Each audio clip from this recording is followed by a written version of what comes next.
Soir. Isabelle Millet sur Europe 1. C'est l'heure de l'interview d'Europe Soir et c'est une spécialiste de l'Arabie Saoudite qui nous rejoint. Bonsoir Clarence Rodriguez. Bonsoir Isabelle. Alors on l'évoquait dans le journal tout à l'heure avec Marion Calais, cette visite du prince héritier d'Arabie Saoudite en France, le fameux MBS, Mohamed Ben Salman, 32 ans, qui a été nommé par son père, le roi Salman, en juin dernier. Autoritaire, ambitieux, il est aussi pressé, il multiplie les réformes, notamment une dont on a beaucoup parlé ici en France, une mesure très symbolique. Il a donné aux femmes le droit de conduire et d'aller au spectacle et au stade. Clarence Rodriguez, vous avez été correspondante à Riyad pendant 12 ans. Vous êtes l'auteur d'Arabie Saoudite 3.0 aux éditions Éric Bonnier. On dit, Clarence, que c'est un prince aux deux visages. Est-ce que c'est vraiment un prince moderniste et progressiste qui est actuellement reçu à Paris ? Alors, pour le coup, c'est vrai que c'est un portrait un peu, et c'est un homme controversé. Il montre le visage, effectivement, d'un homme réformateur qui n'a pas le choix, parce que depuis fin 2014, l'Arabie Saoudite traverse une crise économique sans précédent, et donc il faut essayer de trouver des solutions pour notamment diversifier l'économie, parce que la rente pétrolière ne suffit plus.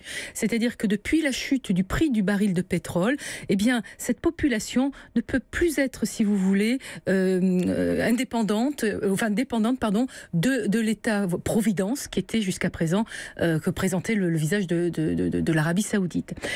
Et en essayant justement de diversifier donc son économie, il est obligé de passer par des réformes sociétales. Vous l'avez dit tout à l'heure, notamment permettre aux femmes de conduire, également les femmes qui peuvent aussi, parce qu'on parle beaucoup des femmes, etc. C'est vrai que il a tout compris.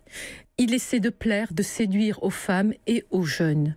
Parce que cette jeunesse a besoin en fait de sortir de ce carcan qui lui a toujours été imposé jusqu'à présent par une espèce de gérontocratie. Lui est jeune, vous l'avez dit, 32 ans. Donc il connaît les besoins, si vous voulez, et les attentes de cette jeunesse. Mais attention de ne pas la décevoir. Parce que c'est une jeunesse plongée dans un chômage endémique, il faut le dire. Alors ça, c'est le premier portrait, j'ai envie de dire, réformateur. Le côté moderne, réformateur, voilà, progressiste, qui a aussi une face sombre, évidemment. Oui, mais il essaie, si vous voulez, il montre cette facette. Pourquoi ? Parce qu'il a besoin de séduire l'Occident.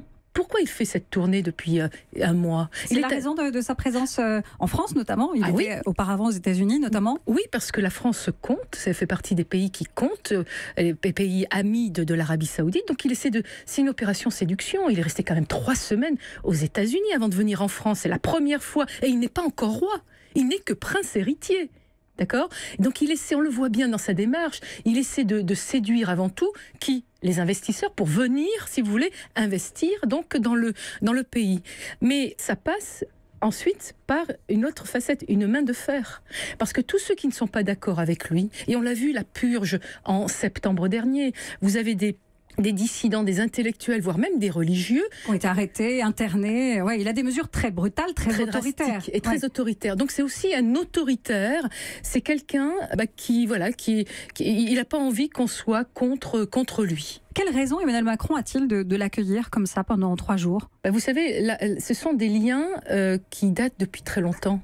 Le premier pays qui a reconnu, si vous voulez, l'État d'Arabie Saoudite, avant même qu'il soit créé en 1932, c'est la France. Donc il y a des liens. Et puis après, ne parlons pas de Faisal avec notamment le général de Gaulle. Et des intérêts ? Et des intérêts. Sauf que les choses sont en train de changer et le président Macron veut nous faire croire qu'en fait, que de recevoir le prince héritier qui sera demain le roi et le souverain pour quelques décennies, j'ai presque envie de dire 4 voire 5 décennies, donc il faudra faire avec. Donc c'est d'entretenir de bonnes relations, si vous voulez, c'est une personnelles. Visite intéressée des deux côtés. Oui, certainement. Vous voyez, donc c'est un jeune prince héritier qui se permet beaucoup de choses, si vous voulez, et il lui manque encore quelques codes. Là, c'est la jeunesse, etc. Mais quand on voit quand même que c'est le prochain roi, on peut avoir quelques craintes, comme peuvent avoir quelques craintes les Saoudiens ou les Saoudiennes, vous savez, parce que pour eux, ils ont été bousculés. Vous savez, la population saoudienne est une population profondément conservatrice qui avait jusque-là des règles, des lois, une culture, des traditions. Et là, du jour au lendemain, je veux dire, c'est un petit peu bousculé. Ils sont un peu perdus.